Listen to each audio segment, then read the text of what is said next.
social films to making up who you are as a person. And if you haven't already, consider following my Letterboxd, which is typically 99.9% of the time where I log a movie before I review it and hit record. And lastly, follow my TikTok. I upload much shorter form videos pretty much every single day. It's kind of where the trifecta is: Letterboxd, TikTok, and YouTube. This is the hub though. But yeah, so we got that out of the way. I hope you're doing well, each and every one of you. It was my birthday a few days ago. As of the time of recording this, my birthday is May 18th, and I originally was intending to shoot a very, very different video on my birthday, posted on my birthday, where I discuss just my favorite movies of all time, the rationale behind why, and it was just going to be kind of a lighter video. But I think it was kind of me not feeling the spark there, but most importantly, a conversation I had with someone, as this kind of conversation and talking point has been in my mind for years, which was like the importance of film to me. But if like one of my biggest fears is going blind, and how I would not be able to just live being blind, and that is not a slight at anyone who is visually impaired or blind. It just, for me, as someone who literally has their lifeline through a medium which is visual, I don't find like a sense of purpose anymore if I were to go blind. That kind of led me down in a history of my past movies that I have seen that I would feel incomplete or lesser than who I am now, having not seen. And so I started brainstorming ideas, and then I came to the conclusion that since it is my birthday month and I got to celebrate being 22 years on this big blue planet, I'm going to make a bit of a selfish video today, talking about not my favorite movies, but the movies that have completely immersed the person that I am now, the films that have changed my life. Now that is one tall order, and for many, I think their favorite films could also fall into that category, but I purposefully stayed away from my top favorite films, with maybe the exception of one or two films that I'm going to talk about being in my top 100. Some of these films categorically are kind of viewed as bad, but each and every one comes with a story that is interwoven in my fabric and signifies a time in my life that I needed to live and experience with that piece of art and media intertwined with it, for me to be catapulted into the person that I would become then after, and then after down the line to me recording this video. Please relax, get some popcorn, get some snacks, but most importantly, get your fingers all queued up so you can comment down below. I want to know the movies like these that changed your life and the reasons behind why. And I think if we're going to start, let's start from an earlier point of my life. So in 2008, I was 4 years old, going on to be 5. But my dad, just him and I, took me to go see a movie that I loved in the moment. I was scared by at parts, but mostly intrigued. And that intrigue and that wonderment only grew as I began to see more movies that were nothing like Hellboy 2: The Golden Army. Now, I am a ride-or-die fan of Guillermo del Toro, in large part, if not because entirely, of Hellboy 2. And seeing a world so fully realized, so understood in its visual look, its elements, but most importantly, the practicality. I don't even know up until that point if I had seen the first, but getting an opportunity to see a movie with your parent at that young of an age, and a movie so unbridled in its creativity, that sort of opening with the giant monster and the eating fairies as they like mow down people, things, that stuck with me. But see, that's the thing, right? There is horror imbued in all of Guillermo del Toro's films, from the look of the practical effects to the makeup and the costuming or the text itself. But with del Toro, it was this idea of being a child and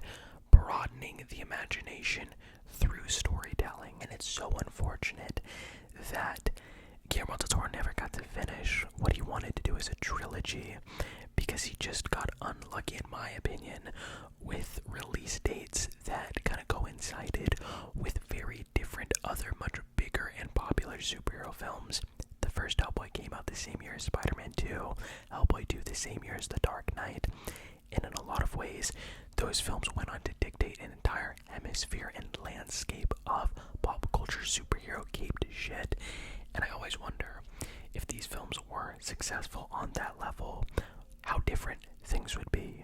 And being 4 years old and watching all this stuff come to life, the chemistry between Ron Perlman and Selma Blair, everything about this movie stuck long after I saw it.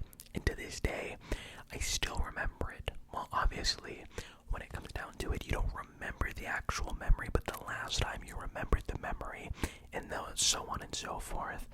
But the point being is I still remember the memory of it. And that is something I will never, ever forget. So jumping a little bit ahead, Spider-Man. Again, I kind of already brought up Spider-Man. But him as a character, I think for any boy who's impressionable, young, is bound to have an effect, bound to have an impact. And I love Spider-Man. I still do to this day. Spider-Man 2, Sam Raimi. Come on. But you know what's funny? Is growing up, my parents were divorced, and it was sort of like a joint custody sort of thing. And I would always have like certain movies, depending on the household. And at my mom's, I didn't have nearly as many films, but I had two. One was the very first Hunger Games, and that always has a soft spot in my heart. But the Spider-Man film that I have seen more times than any of the other ones, and even now, I don't love it. I think I still really enjoy it, but it will be forever etched at a place in my heart. We have the amazing Spider-Man 1 being, I want to say 7 or 8, I think closer to 8, by the time of this film's release. It was perfect. It was absolutely divine. And that is something I will never, ever forget. I think the film is riddled with issues. What was left on the cutting room floor leaves the film a bit more hollow than I think it is, or it leaves it feeling like a retread when there is such beauty behind it. And I will forever, ever think about being in my mom's house, and the moment the credits rolled, the moment he saves the city from the lizard serum, he is swinging on the cranes, he gets to kiss and embrace Gwen, and James Horner's score, oh my god. I rewound it, and I started over, and I did that every single day, and it was everything to me.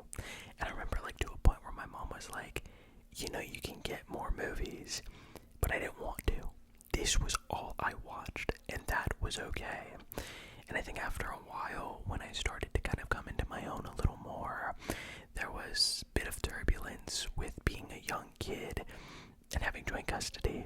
I definitely won't get into that, but it's nothing or anything that a little child should go through. But that was my constant. That was my comfort. That was my stability. And for that, I will always love this film. Even if one day I watch it, I'm like, this movie's bad, I will never think it is a bad movie because of what it means to me. And I love the second TASM, but it was for some reason the first one. The endearing nature of Andrew Garfield's Spider-Man. The yes, retreaded and tried story of Uncle Ben, but it works. Ultimately, where this film flourishes the most for me is within the relationship that is even better and more improved upon in the second between Gwen and Peter.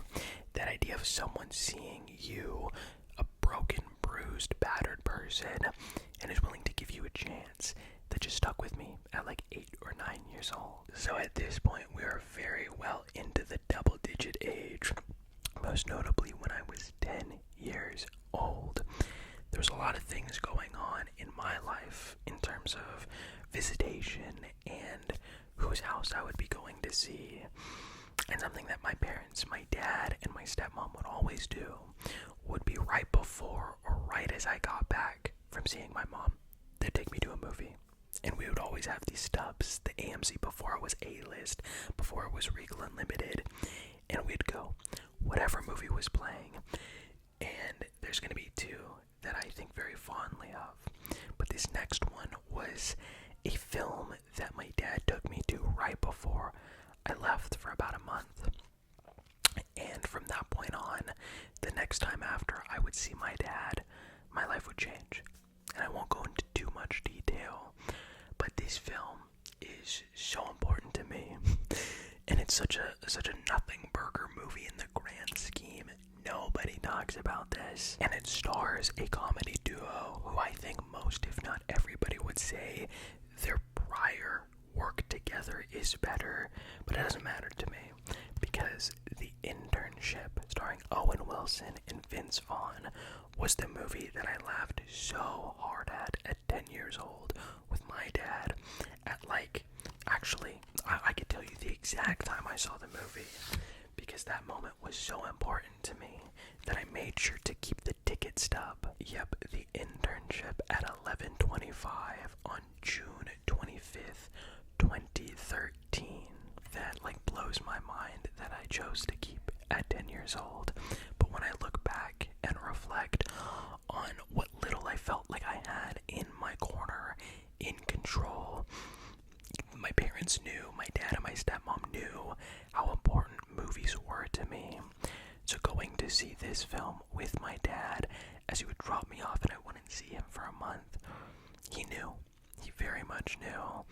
And again, I don't think the movie is great, but I think that memory is going to be absolute. I think it's going to be something that I hope to carry with me on into the next life. And I think it was this idea that a film really can carry you, but also the memory of being with others and sharing a communal experience watching a movie that has shaped and altered the way that I view ingesting art, and the way that a moment in time can help gloss over, smooth over the bumps, the cracks, and the ridges of life. And so for 10-year-old me, watching these two actors just have inseparable chemistry as they work at Google, laughing with my dad, and knowing what was going to come, and fully not even being aware of that in and of itself, but for 100 minutes, none of that mattering, everything melting away and dissipating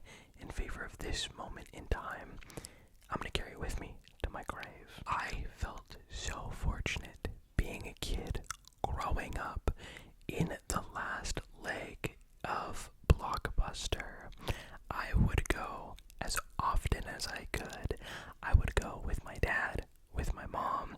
I would always get 3 movies, and those would be the things that would be my Bible for that week or weekend.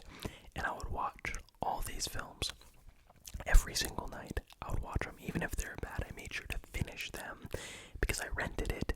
I took time selecting it, and we are desperately missing that. The art of social engagement through perusing. No longer is there this age of getting to look and formulate your own interests or wants, or what you would rent or buy, through observing or observation. And that hasn't been the case since Amazon and instantaneous receiving. You know what you want, you're laser focused. But as a kid, getting to peruse the aisles of Blockbuster and finding one movie in particular that my family shows me, and that being off of the cover of Cloverfield. My parents, I remember, this is something that I don't think I could forget, because it was the sort of cherry on top. When I look back on a Blockbuster, I was perusing, I was going aisle to aisle looking at all the different movies. And then I remember this was on display, a broken, tattered Statue of Liberty, and the different sort of reviews. Scary delivers the thrills, a terrific movie filled with spectacle and humor, a heart-racing experience. And then the tagline, something has found us. And I remember I kind of looked to my parents, my stepmom especially, and she said, "Oh, you gotta see that." And I remember I rented it, I went home, and for the next 80 minutes, I was so swept up because, I had already seen Paranormal Activity. I had seen a lot as a kid. And, you kind of equate found footage with low budget, but it makes things feel all the more real and genuine. So when you see a monster, a kaiju sweeping the streets of New York through that lens, my brain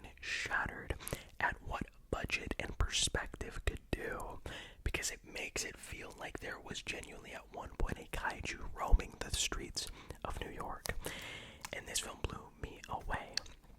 And it gave birth to what I appreciate about horror, what I appreciate about found footage, and being in my young teens during the found footage craze will forever cement there being a very big soft spot for me, even in the worst of it, where it was low effort, low budget, but a great reward in terms of box office return. The movie sometimes sucks, but it's films like Cloverfield which stand the test of time for me, and by God, do I love this thing so much. And so when I close my eyes and I reminisce about the days of being young and going to Blockbuster, and every issue in my life, every confused segment of my day-to-day completely being lost as I perused the aisles, that is something that I want to take with me forever. And I have to thank Cloverfield for it. These past 4 films have sort of documented and chronicled being a kid, being in my early 10s, but now we're kind of hitting my teenage time, and high school was a lot. I would say from 7th grade to about my sophomore year of high school, right before the pandemic hit, everything was noise, and noise keeps building, escalating. My cup was overflowing. My identity was put into question. These people telling you, what do you want to be? What are you going to do? Interpersonal things, parental things.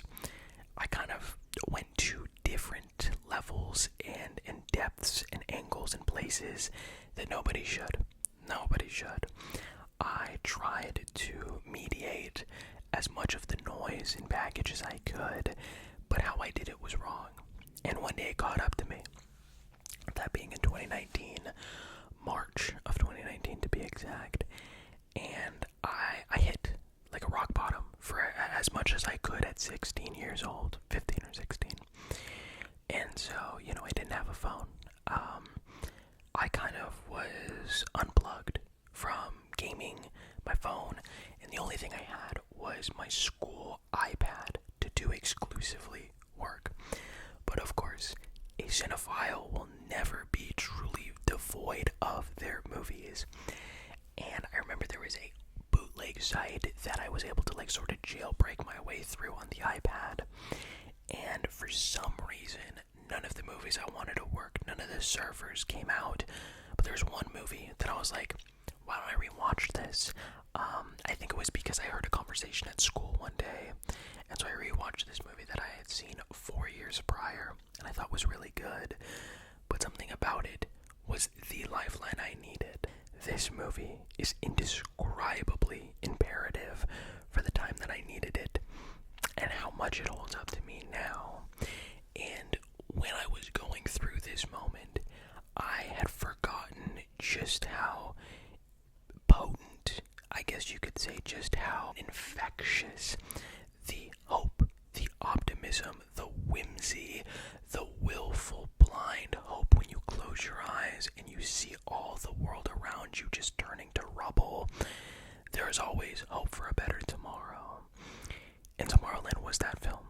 Tomorrowland was the thing that helped me go through a very, very dark period and didn't give me the answers. I wouldn't put that on any movies or art's shoulders, but it helped tell me that it is okay to live so you can work for a better tomorrow. And there's actually a lot of things that I remember about this movie even prior to that kind of epiphanizing moment, where I had seen this movie again after having been away from my dad and my stepmom in this home for about a month. When the movie came out, I remember every single day that weekend that I came back, we saw a movie in theaters. Crazy roster. We first saw the 2015 Poltergeist remake, which was god-awful. Then we saw 2015, San Andreas with The Rock. And then that Sunday we saw Tomorrowland. But even before then, earlier that year, I remember in Tomorrowland at Disneyland, where they would show Captain EO, the Michael Jackson movie, they would play a sneak peek of the first 7 minutes of Tomorrowland. And I would watch it, I would get out, go see it again and getting to experience that in Disney, I just got chills. That was divine. But it was that moment 4 years after it had come out that really did just put things into a sort of like massaging, like undoing the knots sort of way for me, where I could slink down, I could breathe again, because I didn't know what I was doing. I was chasing all these avenues that were wrong and bad, but it was in hope to minimize the noise, but the noise only got louder.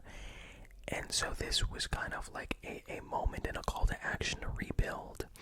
And this idea of like the world failing because of the people around it and occupying it, not putting their facilities and their minds to the best of their capabilities. And so much so that they tried to build an alternative world void of all that hubbub and nastiness, but then realizing the world is worth saving. And so like this character Casey, George Clooney's amazing in this. Brad Bird, I pray on everything that he comes back to doing live action or just anything that isn't the incredible sequels. I miss it. This film, there's very much unlike anything like it, anti-capitalist, just pro-imagination films. It's like this, Speed Racer, and a handful of others, but I love this thing so much. After 2019, I started focusing more on myself, rehabilitating myself back into a social life, into a better mindset, and then the pandemic happens. Now, the pandemic didn't estrange me from myself or detach me from the life that I was living, but more so the masks that I was wearing. I didn't realize until it caused a pandemic, a necessary mandated isolation, that I was trying to be a version of myself tailored to what people enjoyed most from me. If they liked my humor, I'd be funny. If they liked when I would joke about a certain thing, I would joke about the certain thing. If someone knew me because they thought I liked Star Wars, I was the biggest Star Wars fan of all time. And so when lockdown happened, I sort of just completely came undone. But I realized for every better version of me that I need to be singular. I need to be one within myself, so then people will naturally like me. It's like the sort of thing that I tell people when I tell them I do content creation. It's like, if they ever ask me like, what's the tip? Be yourself, because the last thing you want to do is have a video go viral that is of something that isn't yourself or something you don't like doing, because then you start to kind of subconsciously pigeonhole yourself into doing exclusively that. And so I watched a movie between the years of 2020 and 2021, during the summer, especially of 2021. Then I didn't know what I was doing. You know, I was in community college. It was not the plan that I wanted to do. I felt like age and time were slipping, and I just kept rising and getting older. And I was so scared, and I still am. But I have a much clearer perspective that, you know, answers don't come in a day. Results don't happen in 2 days, but it takes time. And so I remember it was like a blisteringly hot day. So at night it was like 80 degrees. I had my window open, and I had gotten this movie off of eBay from like recollection, because I thought I had seen it, but I didn't. And to me, when someone asks, what is your favorite summertime film? I could probably come up with 25 different answers. But for me, Adventureland is a film that is of dearest comfort, most especially as I have gotten older. I appreciate this film on the deepest of levels, because it follows like young adults or full-grown adults working at this amusement park during a summer, and a lot of them don't know what they're doing. A lot of them have returned to this job for the summer, but they just get to live, and there's a simplicity to it inherently. But I think it is the way that it is approached. It's shot on film, directed by Greg Mottola, who prior to this directed Superbad. I adore Superbad. I think this is that man's opus, because it kind of is loosely depicting a moment in his own life. And I love Jesse Eisenberg. I love Kristen Stewart. I think their chemistry is like this. And I think a lot of people agree, so much so that, like, they also did another movie together years later called American Ultra, which is really underrated. But it was sort of me, and I remember I was having a crisis that day. I was like, what am I doing? What am I doing? And so getting to live within the lives of these people as an incredible soundtrack plays over 1970s to 80s time, and they just figuring it out as I am, was imperative and insurmountable to me. It was overwhelming, if you will. And so I love the hell out of this movie so much. Every year I have to wait till it's summer like it is a Christmas movie during winter, because it just hits different. Now these last two, and this one in particular, are movies, well, actually, this next one is maybe the one that people hate, is maybe the one that people will laugh at when I tell them, like, yeah, this is what I needed. Like, without this movie, I would not be here. People laugh. And it comes from a IP that was my upbringing from the ages of like 11 to 13. It was all I consumed, and it was gateway into my favorite genre, which is horror. And I still think the movie is really solid as an adaptation from a game to a film. But people laugh at me, but the story and the significance, you can laugh all you want, and it doesn't mean nothing to me, because I will sing from the rooftops that Five Nights at Freddy's is a blast, a fun time. Josh Hutcherson's great. The Jim Henson Company using their own tools that help do Dark Crystal or the Muppets to make the animatronic suits for this film, like, it's great. But I'm not here to defend this film. I'm here to tell you of a little time in October of 2023 where I was in a car accident. I was on a bike, a car hit me, and that resulted in emergency surgery. A lot of scares, a lot of lost blood, a moment that I thought I was gonna die. And now, or even then after the surgery, 9 screws and a plate in my right leg. And I just was like, you talk about being unwound or defeated or lost. There was a moment, before the surgery, and even after, where they said, your walking is going to be impaired. There might be the outcome that the metal is rejected in my leg, and that is a whole other can of worms. All while, of course, you never expect an accident to happen to you. And I was with someone in a relationship at the time. And so we sort of went to go see FNAF, I want to say 2 weeks after I had my accident, when I just was able to understand, like, how to keep balance, how to move, how to not overexert myself on crutches. And I was so excited for FNAF. I was excited the moment they announced it. And as I was sitting in the film, I sat back, and I was really enjoying it. But then I started to cry. And I like to think that when I cry, I can tell why. And I didn't. The movie doesn't make, like, the movie has some emotional moments, but none that make you cry.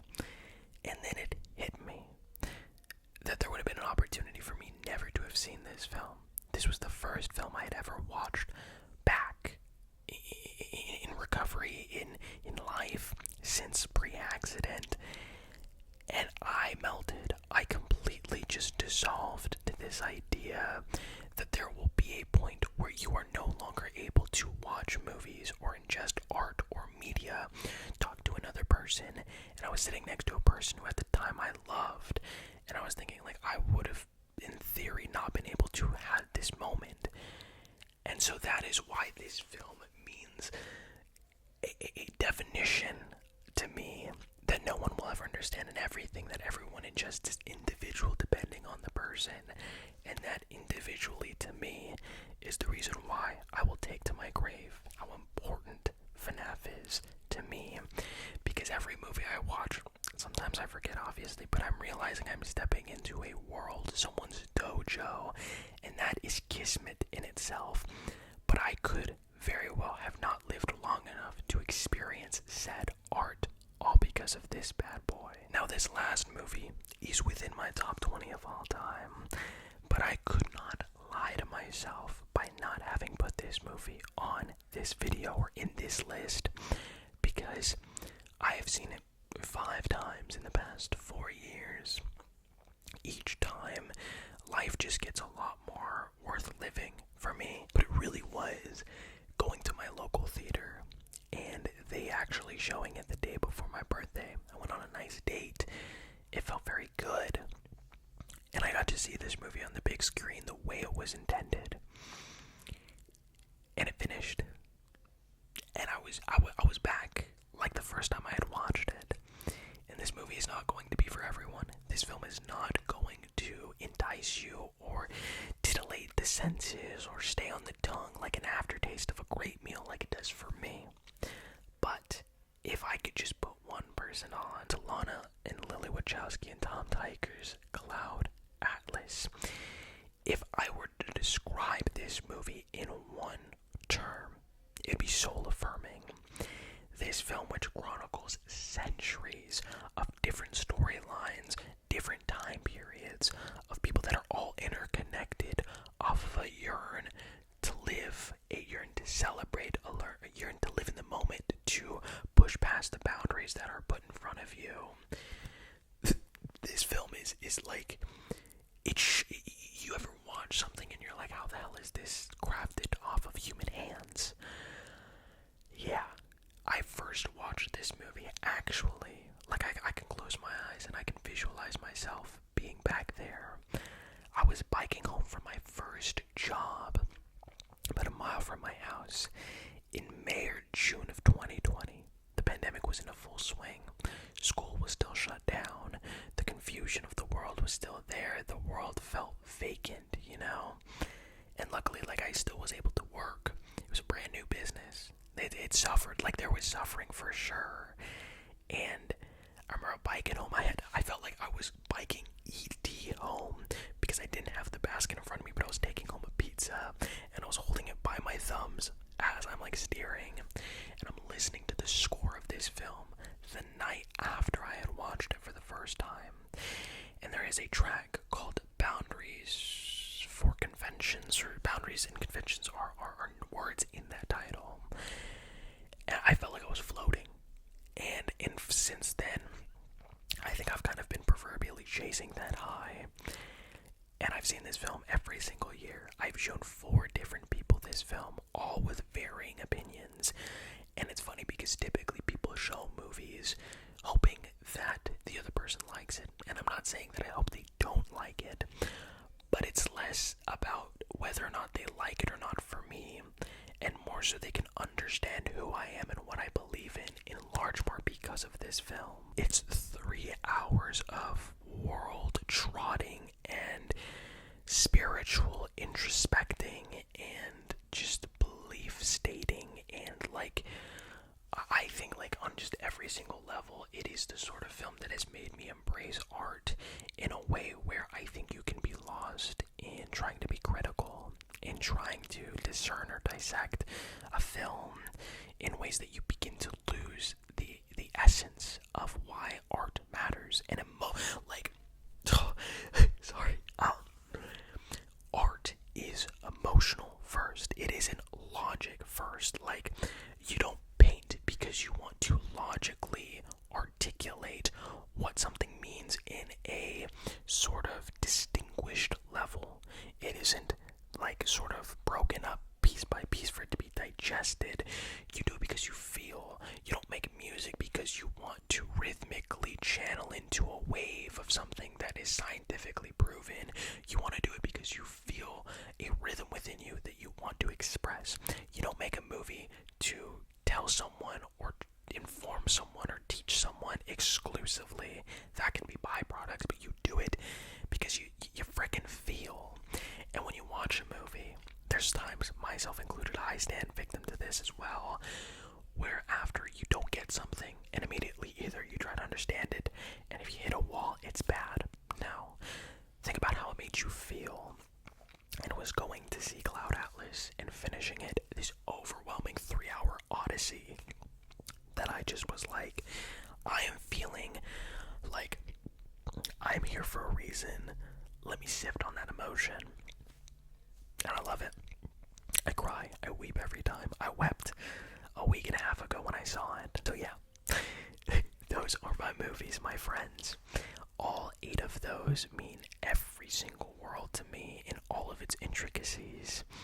And I really hope you enjoyed this video. I had a great birthday. I had a great time making this. If it does well enough, and if the reception is strong, I might make a part 2 because I have a lot. I might include a couple video games. I might include a couple books. Go multimedia in this, John. But at the end of the day, I love you guys. I am cooking up my Sinners review. I just saw Mission Impossible. I'm cooking that up. Expect that all very soon.